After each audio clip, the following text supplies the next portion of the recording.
હળવદમાં જુગાર રમતા સરકારી શાળાના શિક્ષક સહિત 6 જુગારી ઝડપાયા. પોલીસે કુલ 63,200નો મુદ્દામાલ જપ્ત કરીને ગુનો નોંધ્યો.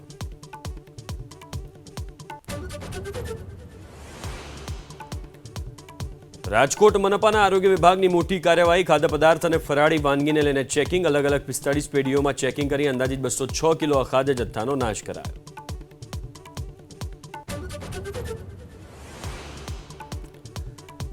દિલ્હીમાં ગુજરાત વિધાનસભાના અધ્યક્ષ શંકર ચૌધરીએ પ્રધાનમંત્રી નરેન્દ્ર મોદી સાથે આત્મીય મુલાકાત કરી. સહકારિતા, કૃષિ અને પ્રકૃતિ સહિતના મુદ્દે થઈ ચર્ચા. પ્રધાનમંત્રીનો માન્યો આભાર.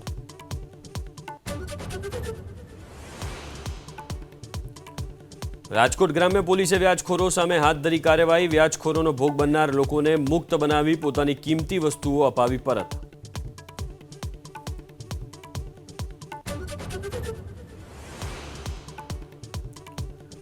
ડભોઈ ભાજપના જ કાર્યકર્તાએ ભાજપના જ નેતા વિરુદ્ધ નોંધાવી ફરિયાદ. દારૂના અડ્ડા મુદ્દે સોશિયલ મીડિયામાં કોમેન્ટને લઈને પરેશ પટેલ અને ભાવેશ પટેલના જૂથ વચ્ચે જાહેરમાં મારામારી.